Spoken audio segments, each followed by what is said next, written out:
Nós conversamos agora com Olga Curado, que é jornalista, escritora e consultora de imagem. Olá, Olga Curado, seja muito bem-vindo, prazer em falar contigo. Prazer é todo meu. Muito obrigada pelo convite. É um prazer falar com você, Cosmo, com você, Maria Tereza. Prazer é Obrigada, tudo prazer é nosso. nosso. Olga, a pergunta que não quer calar. O relatório da CPI, aprovado nesta semana, foi entregue às autoridades competentes. Muito se questiona o andamento daqui para frente.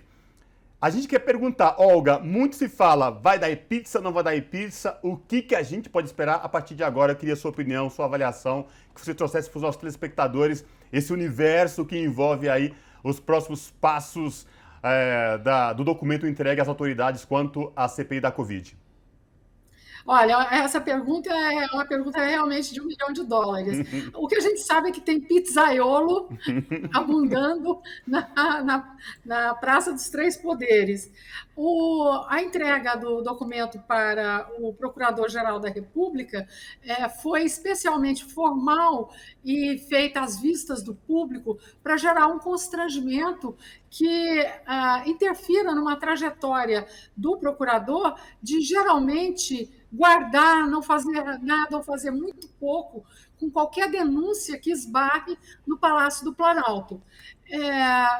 Cerca de 92 pedidos de denúncias encaminhadas à PGR, citando o presidente da República, foram encaminhadas para averiguações preliminares. Ou seja, quando você não quer fazer nada, você faz de conta que está fazendo alguma coisa. Né? Então, é exatamente isso que a gente teme que aconteça. E a gente sabe também que do outro lado ali, vizinho ao Senado, tem a Câmara dos Deputados, com Arthur Lira muito determinado a manter uma relação umbilical com o presidente da República e a não fazer nada que ameace a possibilidade dele continuar mandando no governo. Então, além das garantias que ele quer dar ao presidente, ele também já anunciou que está disposto a proteger aqueles colegas de mandato que também foram citados no relatório da CPI. Por enquanto, Cosmo, por enquanto o que a gente pode dizer é vamos confiar desconfiando. É seguro que nas instâncias de poder, em outras instâncias menores, fora da Procuradoria, as coisas vão andar. No caso da Prevent Senior, de pessoas que não têm foro privilegiado. Em relação a esses que têm foro privilegiado, o que vai ser importante é a vigilância da opinião pública.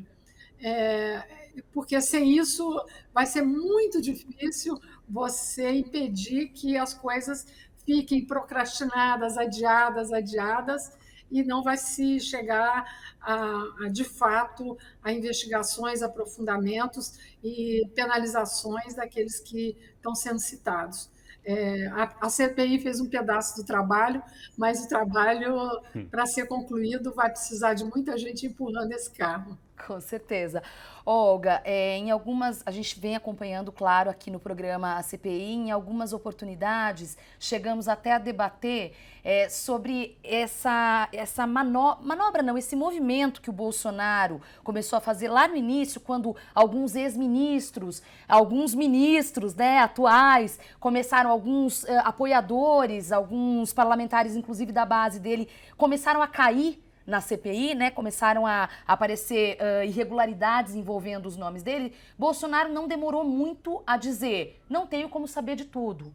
E agora há pessoas dizendo que pode haver essa tentativa de transformá-lo em vítima das circunstâncias. Vai colar, na sua opinião, isso?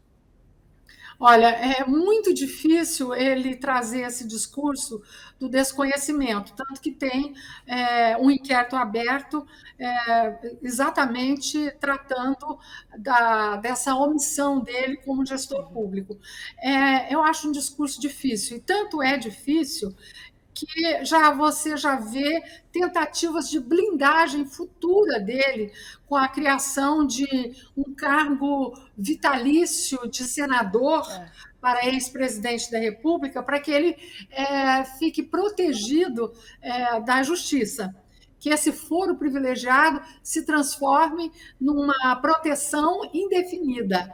Então, isso deixa claro que nem todos confiam na possibilidade, primeiro, dele ser reeleito, e segundo, de que não há crime, de que não há riscos, que, evidentemente, há riscos dele ser tipificado ou dele ser julgado e, eventualmente, condenado, isso está claro.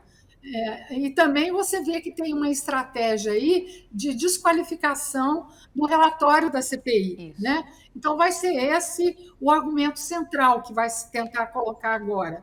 Mas há uma abundância de provas, há uma abundância de fatos que é impossível você desmentir que houve alguma omissão, inépcia e até dolo do presidente da República. Isso é inevitável que se faça isso. Agora, falar que ele é a vítima da circunstância, que não sabia de nada, de fato, não funciona. Esse discurso não se sustenta. E também o silêncio dele conveniente nas últimas semanas mostra que ele está negociando algum tipo de proteção. Porque, de fato, se não só no Brasil e não só na justiça divina, também tem fóruns internacionais que estão de olho no que aconteceu no Brasil, né? Pois é, Olga, é exatamente sobre essa questão que vai a minha próxima pergunta, porque ao longo dos trabalhos da CPI, de que apurou responsabilidades durante a pandemia, nunca se viu uma audiência tão grande da população brasileira quanto aos trabalhos da CPI, né? O pessoal acompanhando via TV Câmara, via blogs, portais de notícia, enfim. Tem as autoridades competentes brasileiras, porém, o presidente também esse relatório já foi entregue, inclusive, a órgãos internacionais. Como é que fica a questão do Brasil, especificamente, caso, numa possibilidade, se autoridades brasileiras, aí, o que você falou que é muito difícil não dar prosseguimento às acusações, né, feitas pelo relatório aprovado, no âmbito internacional? Nós temos a questão nacional das autoridades locais competentes, mas também os fóruns internacionais. Como fica a imagem do Brasil perante caso não aconteça algo aqui no Brasil? Olha, a imagem do Brasil hoje no exterior é de vergonha para nós brasileiros e brasileiras, né? Nós somos vistos, de fato, estamos chegando a ser reconhecidos como párias internacionais. Nós somos exemplo de um país, de uma gestão não só irresponsável, não só com a ausência absoluta de solidariedade, de empatia, mas também de incompetência, de má-fé. E com isso você tem efeitos concretos acontecendo, como retração de investimentos estrangeiros, você tem uma dificuldade no Brasil em vocalizar em fóruns internacionais. Agora mesmo, começando o G20, o presidente Bolsonaro desembarcou na Itália, mas, na verdade, o pretexto dele é para visitar a terra da família dele, que é próxima à cidade onde se dá o encontro, porque ele não tem agenda com ninguém. Ele não fala com os Estados Unidos, ele não fala com a China, ele não fala com ninguém. Ele só fala com a família, com o gabinete dele, com aqueles que o cercam e dizem amém. Então, ele viajar com esse povo para o G20, não se tem notícia de proposta, de posicionamento do Brasil. E daqui a pouco você tem a COP26, que vai estar falando em Glasgow, ali do lado, falando sobre meio ambiente, os compromissos brasileiros, e o Brasil sendo apontado como um exemplo do que não deve ser. Então, some-se. Meio ambiente, política desastrada.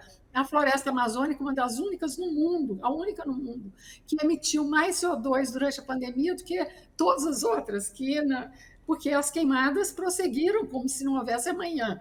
Você tem um presidente que é identificado como líder de um país que patrocina remédios que não favorecem a cura, pelo contrário, já foram testados e não tem nenhum uso no tratamento de pandemia. Então, é um pacote completo. Você olha para qualquer lado, você tem a referência de um país e de um governo que não tem um discurso para chamar de seu do ponto de vista de envaidecer ou de orgulhar o Brasil.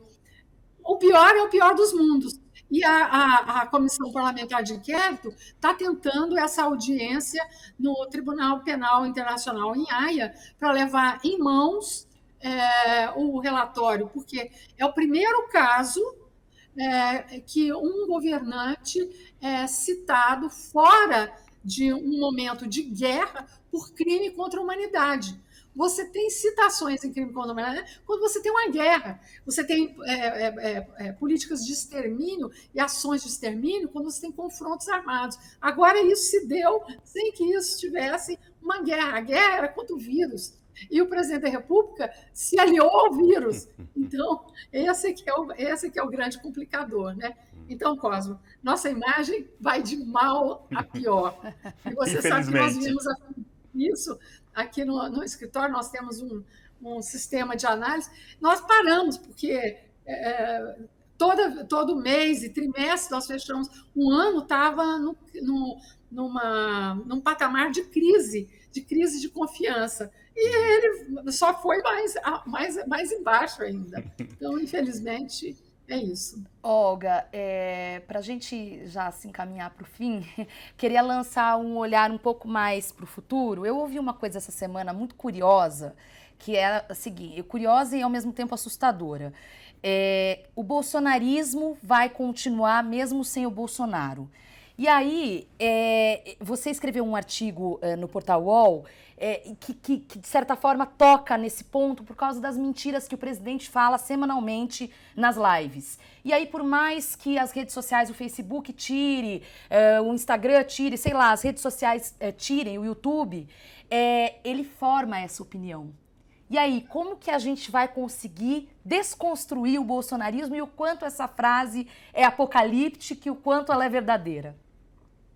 Olha, ela é verdadeira porque você tem, historicamente, grupos que representam pensamentos radicais e bolsões extremistas.